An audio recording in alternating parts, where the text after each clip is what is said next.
mensaje hoy que es evangelístico, pero a la vez que yo creo que nos pone a pensar a nosotros como iglesia en cuanto a nuestra actitud hacia el evangelismo. Y el mismo está en el Evangelio de Marcos, en el capítulo 2. Voy a leer todo ese primer texto que está ahí, son unos 12 o 13 versículos. Es un texto que habla de que Jesús sana a un paralítico, y yo mismo he predicado ya antes de ese texto, y como predicador uno como que no quisiera repetir, pero es que cada vez que leo este pasaje el Señor me muestra cosas diferentes y nuevas, y yo quiero hoy presentarles esta óptica a cada uno de ustedes. Así que tanto aquellos que nos visitan como todos los de la casa, yo creo que van a ser bendecidos a través de lo que el Señor nos habla hoy en su palabra. Si pudieran ponerse de pie un segundito para que leamos este texto, que la palabra de Dios se lee en el nombre del Padre, del Hijo y del Espíritu Santo. Después de algunos días, Jesús entró otra vez en Capernaum. Cuando se supo que estaba en casa, inmediatamente se juntaron muchos, de manera que ya no cabían ni aún a la puerta, y les predicaba la palabra. Entonces vinieron a él unos trayendo a un paralítico que era cargado por 4, y como no podían acercarse a él a causa de la multitud, quitaron parte del techo de donde él estaba, y a través de la abertura bajaron la camilla en que yacía el paralítico. Al ver Jesús la fe de ellos, dijo al paralítico: hijo, tus pecados te son perdonados.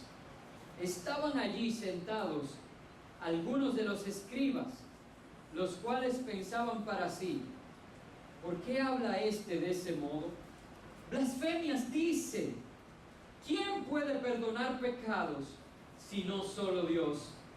Y conociendo luego Jesús en su espíritu que pensaban de esta manera dentro de sí mismos, les preguntó: ¿por qué pensáis así? ¿Qué es más fácil decir al paralítico: tus pecados te son perdonados? O decirle: levántate, toma tu camilla y anda. Pues para que sepáis que el Hijo del Hombre tiene potestad en la tierra para perdonar pecados, dijo al paralítico: a ti te digo, levántate, toma tu camilla y vete a tu casa. Entonces él se levantó y tomando su camilla salió delante de todos, de manera que todos se asombraron y glorificaron a Dios diciendo: nunca hemos visto tal cosa. Pueden sentarse, amados hermanos. La verdad es que este es un texto maravilloso, un texto donde no solamente se muestra a un Jesús evangelista, a un Jesús que anuncia las buenas nuevas de salvación, que habla acerca del perdón de los pecados, sino un Jesús que se manifiesta sobrenaturalmente en varias maneras. Y vamos a detallar algunas de esas maneras más adelante, donde se reconoce claramente que es Dios mismo quien está delante de ellos en esa hora.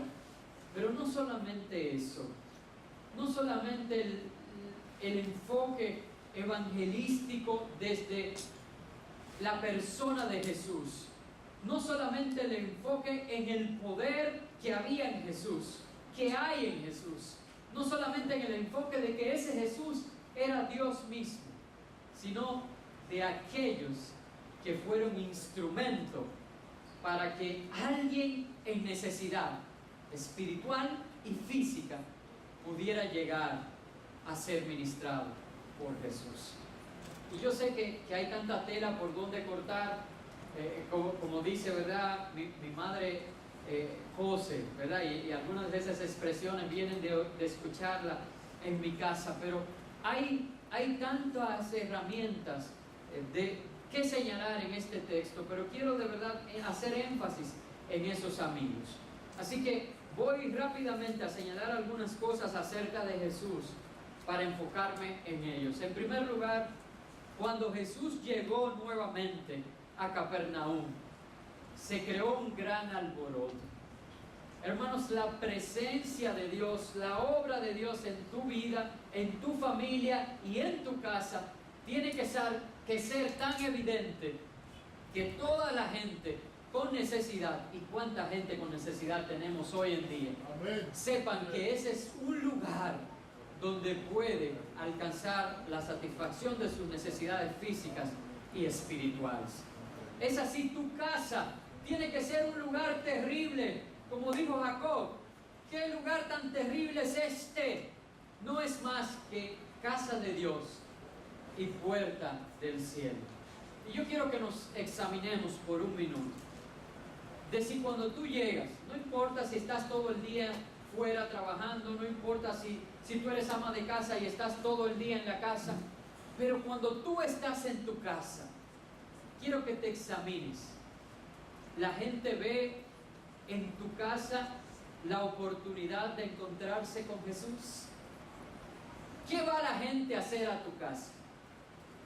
Cuando la gente va a tu casa, encuentra un lugar donde es fácil hablar de chismes. Cuando la gente va en tu casa, encuentra un lugar de contienda. Cuando la gente va a tu casa, encuentra un lugar donde se habla palabras soeces. Cuando la gente va a tu casa, encuentra un lugar donde es idóneo para quejarse, o donde encuentra muchas quejas. ¿O es tu casa un lugar donde la gente puede encontrar a Jesús? Un lugar de paz, una casa de paz. ¿Qué es tu casa? ¿Qué es tu casa?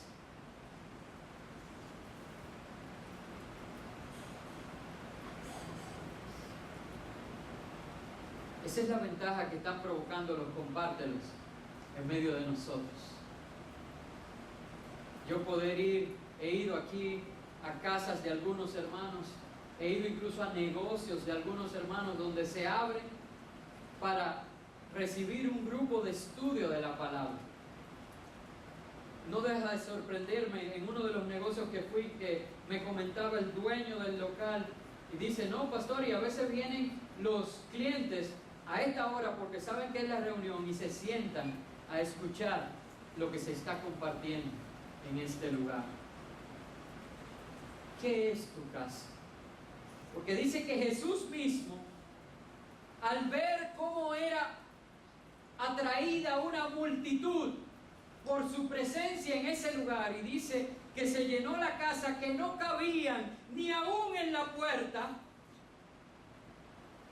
Y una vez más hago una pregunta: ¿es tu personalidad tan atractiva para los demás como la de Jesús?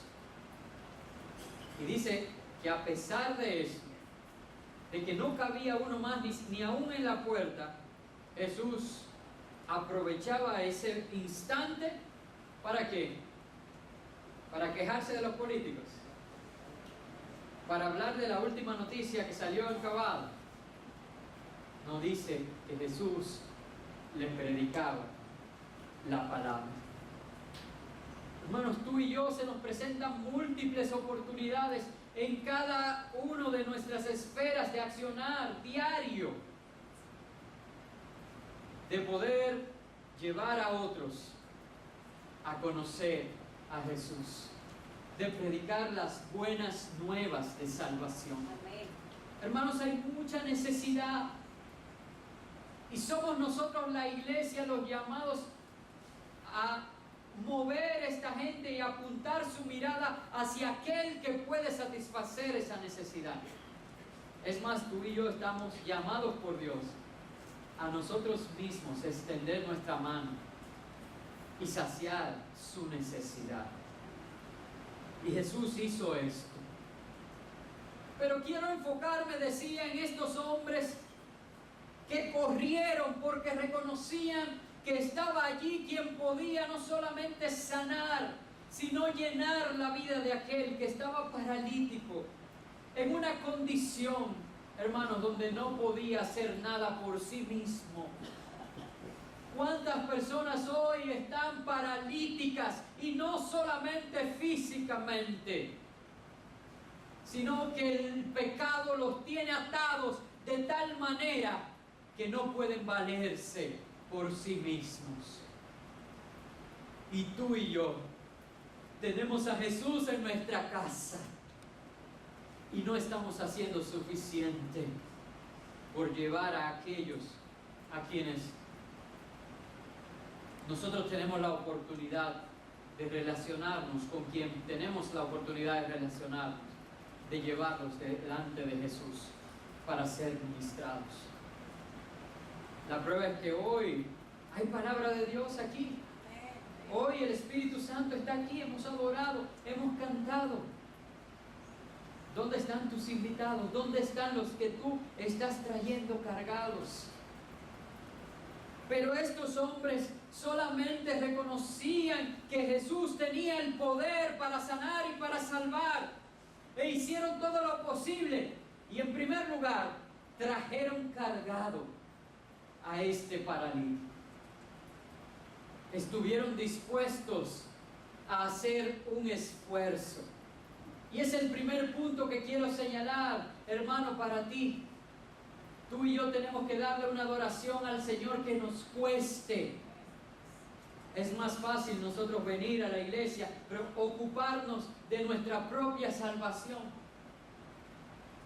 Pero estamos llamados por el Señor a pagar el precio, a buscar no solamente una camilla, sino 3 personas más que ayuden para solamente traer uno que está en necesidad delante del Señor. Estamos llamados por Dios a buscar los recursos. En este caso era la camilla. Estamos llamados por Dios a buscar la ayuda necesaria. En este caso eran 4 hombres necesarios para mover a este paralítico. Y todo eso fue solamente para traerlo delante de Jesús. ¿Cuándo fue la última vez que tú te saliste de tu ruta para buscar a un invitado? ¿Cuándo fue la última vez que tú le dijiste, ven en un Uber a la iglesia que yo te lo voy a pagar? La primera vez que tú vengas, ¿sí? Porque esa es la camilla de este tiempo. Y los 4 gentes son los 4 ruedas, ¿verdad? ¿Cuándo fue la última vez que te costó? Pero pastor, para que un invitado venga, yo tengo que llamarlo 10 veces en la semana, yo tengo que gastar 5 minutos, yo tengo... ¿Cuándo fue la última vez que te costó, que dejaste tu comodidad, que te auxiliaste de otras personas y que cargaste a una persona en necesidad para que venga a conocer acerca de Jesús? Pero no solo eso. Estas 4 personas, al llegar, se encontraron con el panorama con el que empecé de mi introducción, de que no cabía nadie ni aún en la puerta ya. Ahí estaba la excusa suficiente para decir, bueno, ya yo hice más de lo que yo puedo hacer. Busqué 4 gente, busqué la camilla, nos lo echamos al hombro y lo trajimos. Pero imagínate, ahí ahora no hay ni siquiera plafones de un lado, el aire como que no enfría lo suficiente.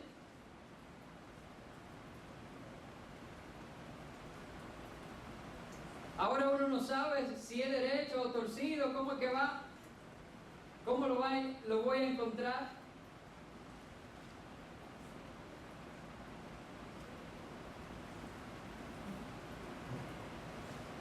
Hay razones suficientes, hay excusas suficientes. Pero estas personas estuvieron dispuestas a saltar los obstáculos y vencer las excusas. Y es el segundo punto que quiero resaltar. debemos estar dispuestos a saltar obstáculos y vencer excusas. No fue fácil, tuvieron que subirse al techo, romper el techo. Una vez más, el dueño de la casa le iba a cobrar ese techo. No, estemos claros. Estemos claros que no era solamente el esfuerzo de romper el techo, era que ellos sabían que después iban a tener que pagar eso y cubrir los daños. Pero ellos entendían que llevar a esas personas relacionadas, que mira que qué bueno que no dice si eran familiares o amigos, porque eso pone mayor carga sobre ti y sobre mí hoy. Porque yo pudiera animarlos y todo este mensaje decirles, mira tus familiares, y cuántos no quisiéramos que toda nuestra familia se salve. Pero lo bueno es que hoy puedo decir acerca de tus vecinos, hoy puedo mencionar también acerca de tus compañeros de trabajo, hoy puedo hacer referencia a cualquier relacionado tuyo, porque la Biblia no especifica si aquellos que lo trajeron eran familiares o amigos, simplemente que eran personas interesadas en su necesidad, tanto que estuvieron dispuestos a saltar obstáculos y a vencer excusas, una vez más, aunque eso le costara. Ahora imagínense esta imagen, no solamente subieron al techo cargando un paralítico, Yo no sé si alguna vez usted ha tenido que levantar a un enfermo de una cama. No hay una cosa que pese más que un enfermo. Ahora imagínese subirlo a un techo, romper el techo y bajarlo. La Biblia no dice, pero yo me imagino que con cuerdas, ¿verdad? Porque como lo lógico, nosotros tenemos que leer con el entendimiento. Y estamos seguros que no lo tiraron del techo. O sea, hacer toda la fuerza y bajarlo delante de la presencia de Jesús.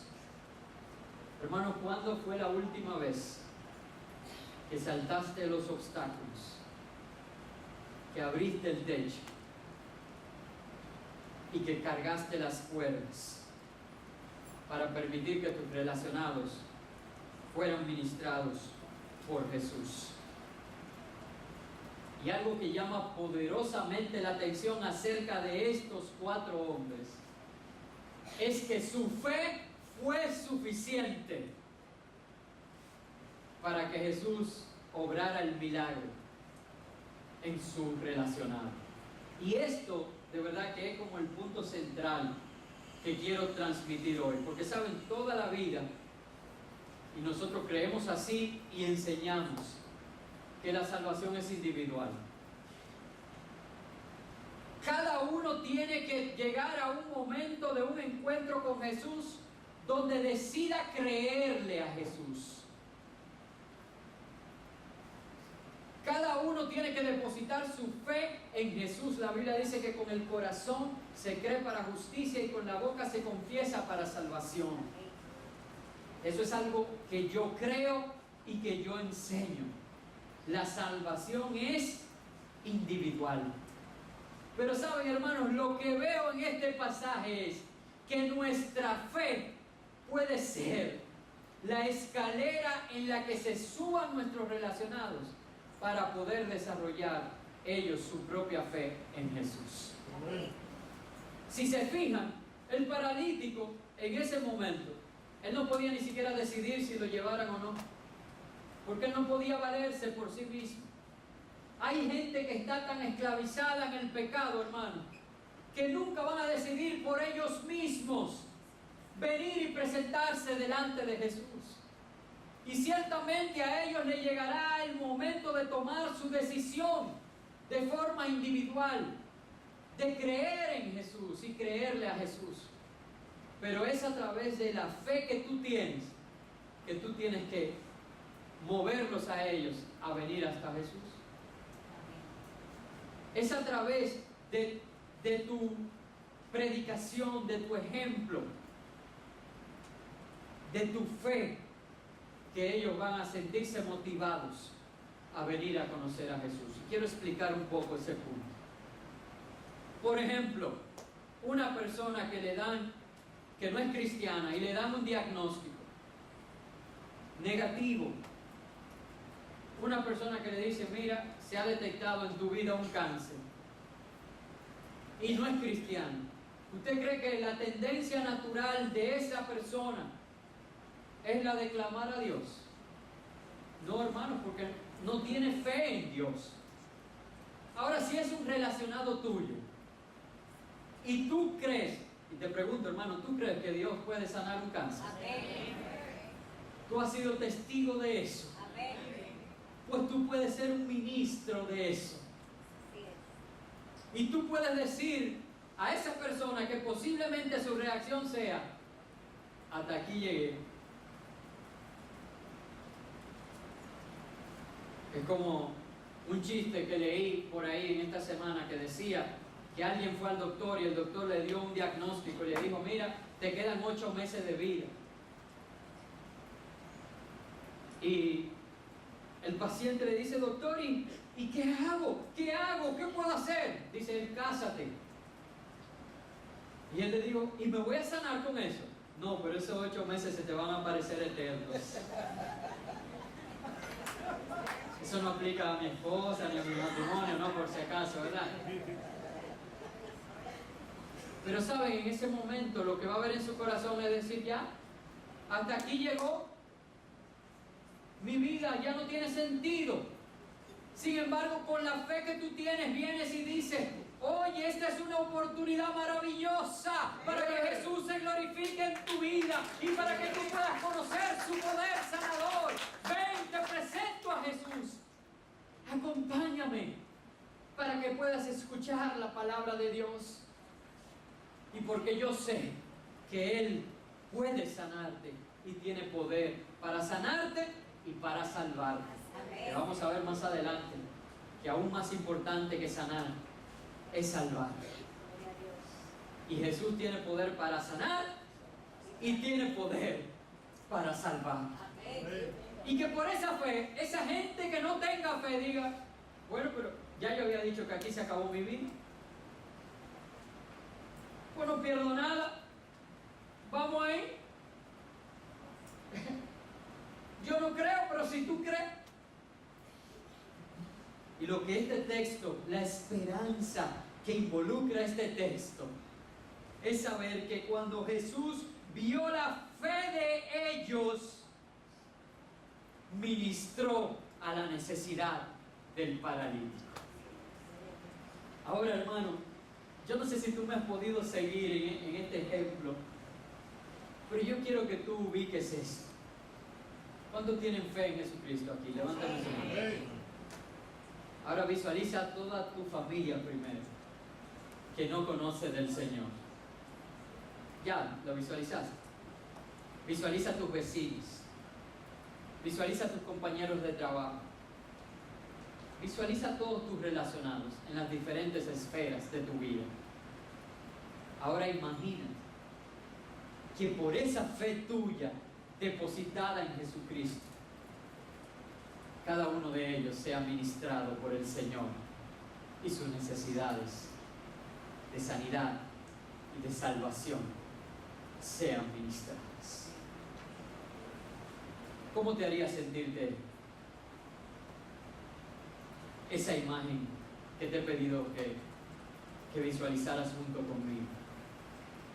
A mí me llena de gozo, a mí me llena de expectativa, me llena de esperanza. Porque yo no quiero que nadie de mis relacionados se pierdan. Yo quiero que todos tengan esa oportunidad que yo tuve de tener un encuentro con el Señor. Y la Biblia me está diciendo que por mi fe Jesús puede llegar y ministrar a la vida de cada uno de ellos. Gloria a Dios. Yo no sé si ahora toma mayor sentido esa promesa de parte de Dios en su palabra para ti y para mí. Cree en el Señor Jesucristo y serás salvo tú y tu casa. Y a veces se malinterpreta y se cree que por tu fe Ya todos en tu casa son salvos. Y no, hermano, Dios no tiene nietos, Dios tiene hijos. Y cada uno tiene que tomar su decisión. Lo bueno es que por la fe que tú depositaste en el Señor, porque tú creíste en Él, ahora hay una escalera por la que toda tu familia puede llegar y entrar al conocimiento de Jesús. Amén. Y alcanzar salvación, toda tu casa. Gloria a Dios. Y ahora, hermanos, una vez más, quiero que pienses, ¿estás tú a través de tu fe siendo esa escalera? ¿O qué están viendo tus relacionados en ti? Una fe tambaleante. ¿Qué están viendo ellos en ti? Porque saben, hermanos, la duda, al igual que la fe, se proyecta muy fácilmente. O sea, usted puede de verdad ver en una persona cuando cree fielmente en algo o cuando tiene sus dudas.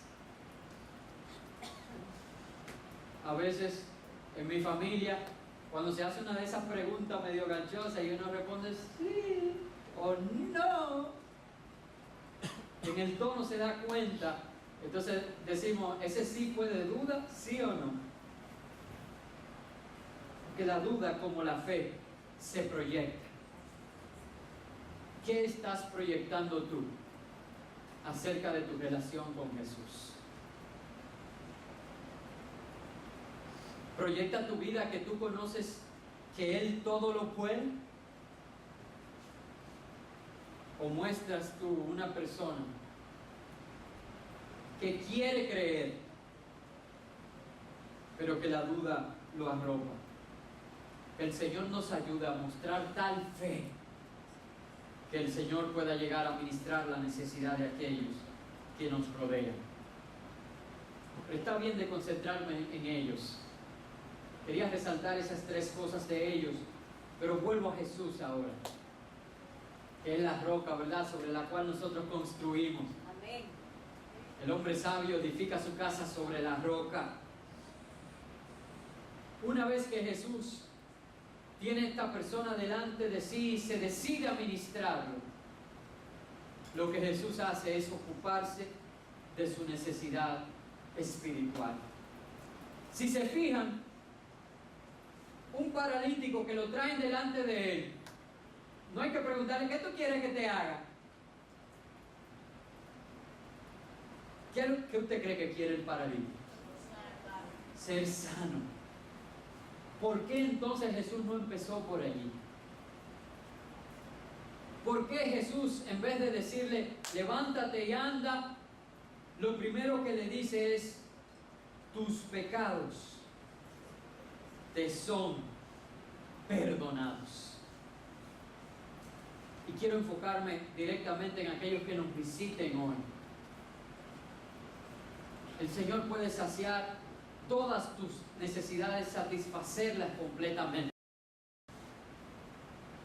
Pero lo más importante que el Señor puede hacer es limpiar tu vida de todo pecado y regalarte salvación.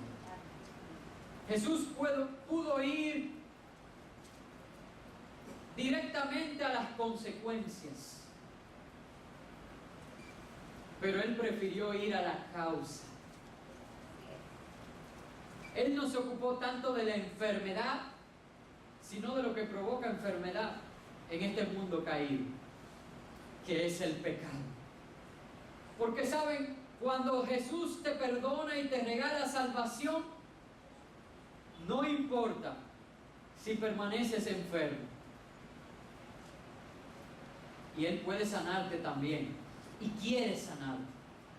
Pero no importa si permaneces enfermo, porque total, esta vida son 70, 80 años, pero habrás ganado en Jesucristo vida eterna y salvación.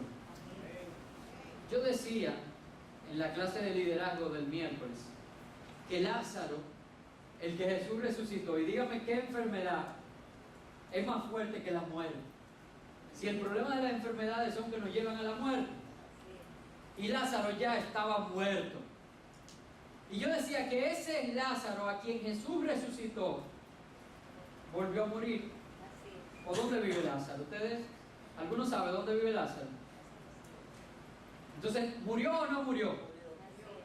Murió. Lo importante no es tanto lo que pasa con tu necesidad inmediata.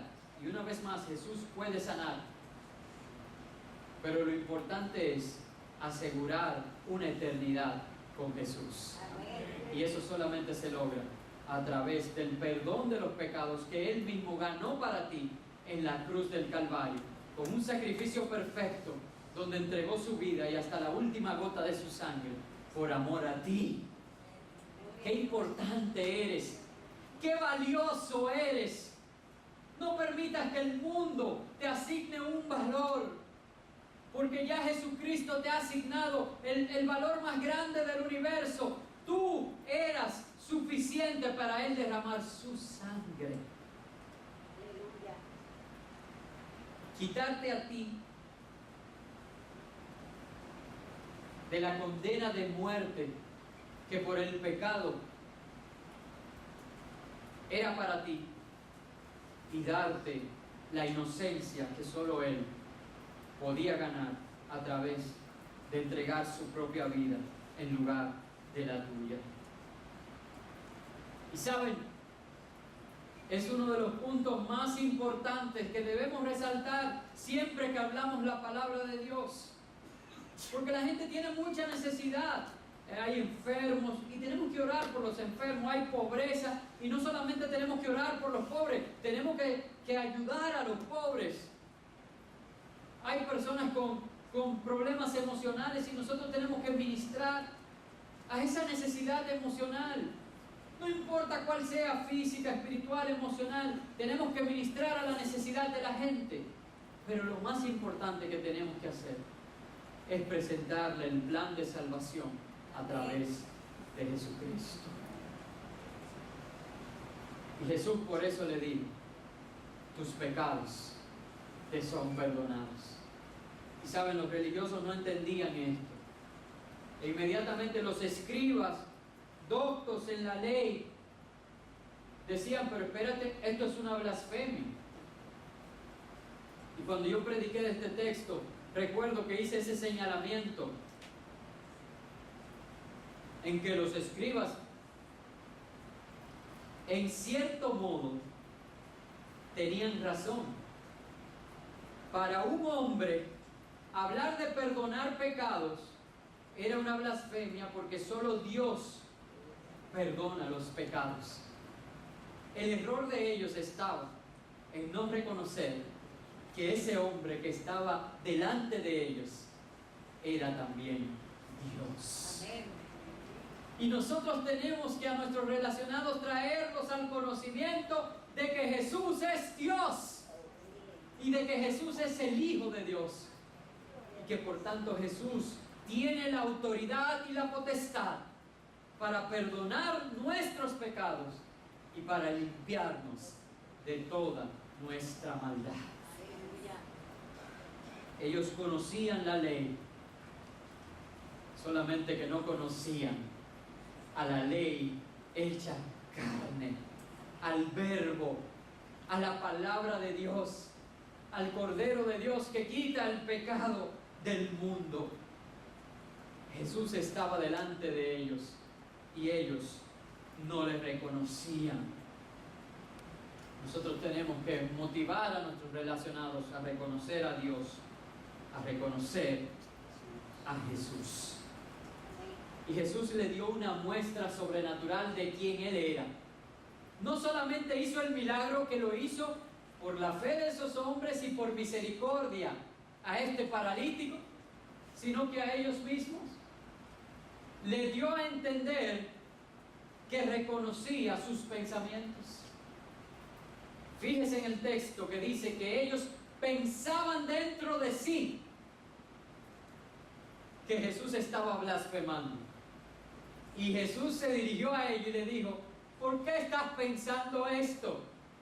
Hermano, se pasó su taza y salí corriendo. Ay, ay, ay. Si nosotros pudiéramos escuchar los pensamientos de cada uno de los que aquí están. Ya yo me imagino a algunos diciendo, pero el pastor no va a acabar, yo tengo sueño, tengo hambre, no hace nada. Él sabrá que aquí atrás hace calor. ¿Y hasta qué hora es? Oh, me lo reveló el Señor.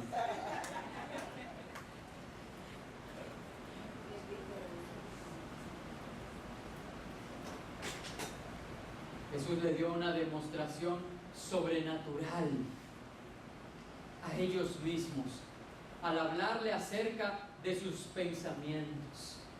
Hermanos, y para nosotros tiene que ser natural actuar en los dones que Dios nos ha dado, porque eso va a servir de señal para aquellos que no creen en el Señor. Miren, hablaba con un pastor en esta semana acerca de José y la familia de José. De que no era José es conocido en la Biblia, así se le enseñamos a nuestros niños, ¿verdad? Para ponerlo como atractivo, como el rey de los sueños. Y de hecho, el interpretar sueños fue lo que le abrió puertas para entrar al palacio de Faraón. Pero si usted se fija, el don de interpretación de sueños era un don en el que se movía toda la familia de José. ¿Usted cree que no? Mire lo siguiente. Cuando él le contó el sueño a sus hermanos, ¿qué dijeron los hermanos? Ven acá, y tú siendo el menor, tú te vas a enseñorear de nosotros. ¿Qué muchachito es? ¿Interpretaron el sueño? Él lo que le habló fue de unas espigas. Él no le habló en ningún momento de que él se iba a enseñorear ni nada de eso. Él le contó su sueño. Pero después cuando él va y se lo cuenta al viejo, el viejo le dijo, ven acá muchacho.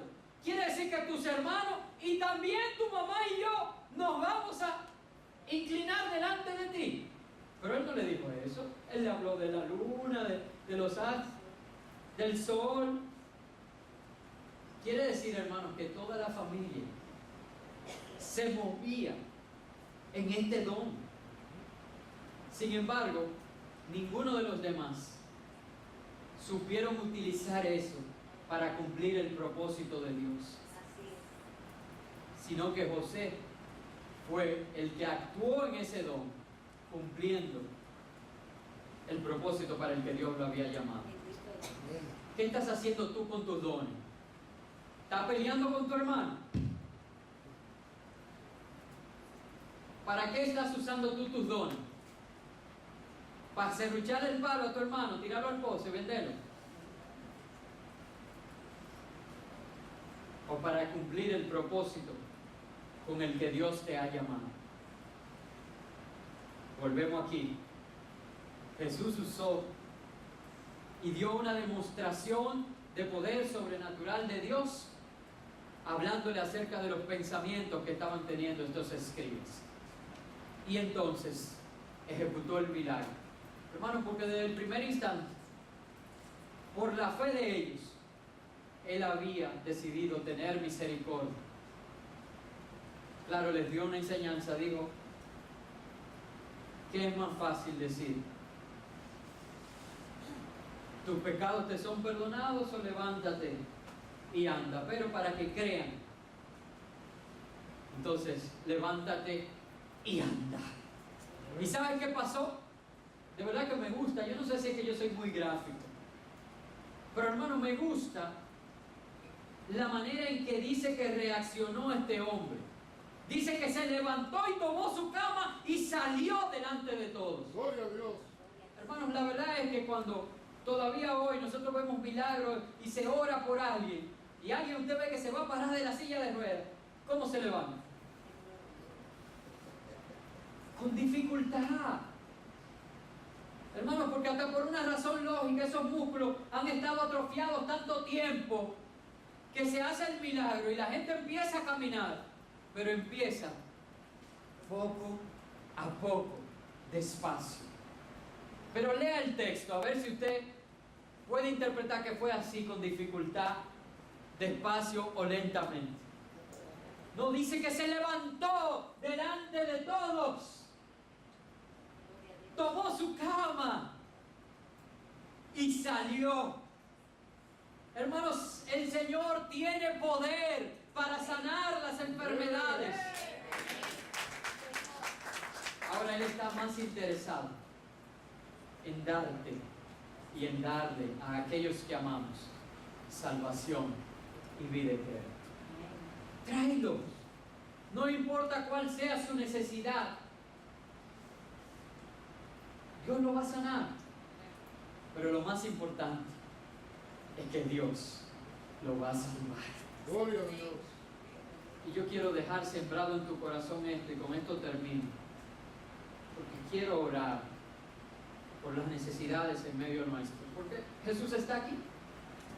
Y viendo que la casa estaba llena hasta la puerta, Él lanzó la palabra e hizo el milagro.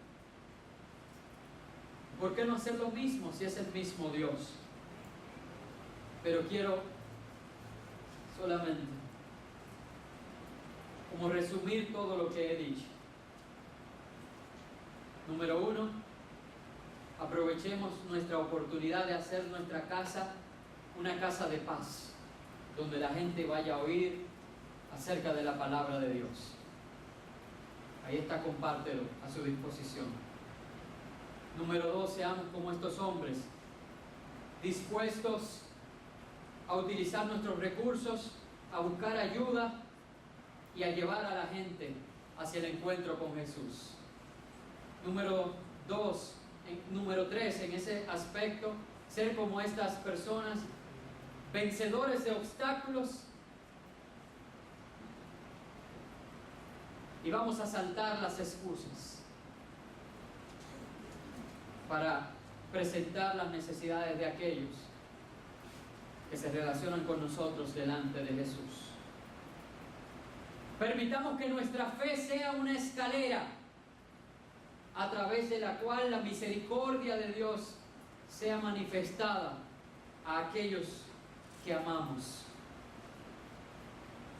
Y una vez delante de Jesús, enfoquémonos en la salvación de nuestros relacionados, más que en la satisfacción de sus necesidades, sabiendo que aún esas Jesús tiene poder y quiere satisfacer.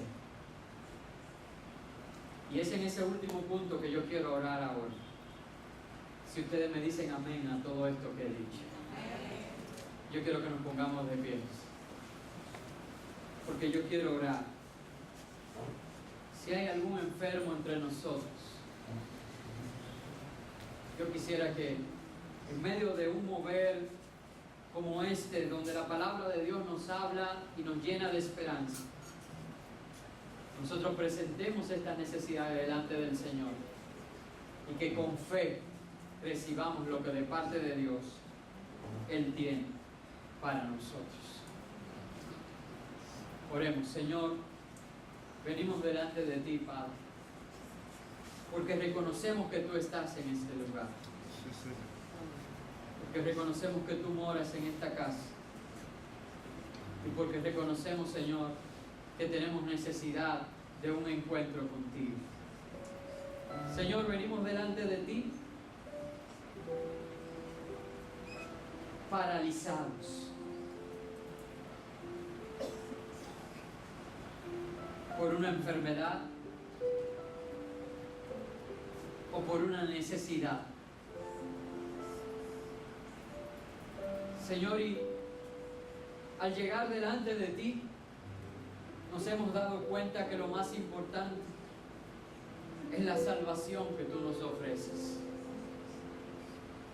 Señor, pero sabemos que tú tienes poder para satisfacer también el vacío espiritual y las necesidades físicas que hoy queremos presentarte. Mira, Señor, toda dolencia, mira todo obstáculo, todo problema emocional, físico, financiero, de depresión o de desánimo, que cada uno de los que aquí estamos hoy estamos experimentando y estamos atravesando. No queremos cargarlo más, Señor, como una mochila a nuestras espaldas, sino que venimos y la depositamos, Señor, delante de tu altar. y delante de ti. Y te pedimos, Señor, que tengas misericordia de nosotros, que digas la palabra y nos regales, Señor, la sanidad del alma, la sanidad física y la sanidad espiritual. Reconocemos que tú eres Dios, Señor, que tú tienes poder y autoridad para que cualquier cosa que ates en los cielos sea atada en la tierra. Y todas las bendiciones que tienes para nosotros, que desatas en los cielos, las recibamos nosotros aquí en la tierra. Y que, Señor, el bien y la misericordia tuya nos alcance y sean con nosotros todos los días de nuestra vida. Te damos muchas gracias, Señor, porque ya sabemos que lo has hecho. Porque con fe lo hemos pedido, Señor. Tu palabra dice que pedimos y no recibimos porque pedimos mal. Y ahora queremos pedir conforme, Señor, a la medida de fe. Y conforme a esa fe depositada en ti, Señor. Y sabemos que tú nos bendices con toda bendición en los lugares celestes. En tu nombre, Señor. En el nombre de Jesús. Así que ahora nos declaramos sanos, Señor. Y libres. En el nombre de Jesús. Y para tu gloria. Como en este episodio, todos te glorificaban y decían: nunca habíamos visto algo como esto. Que nuestra vida sea un ejemplo de lo que tú haces. En el santo y bendito nombre de Jesús. Amén.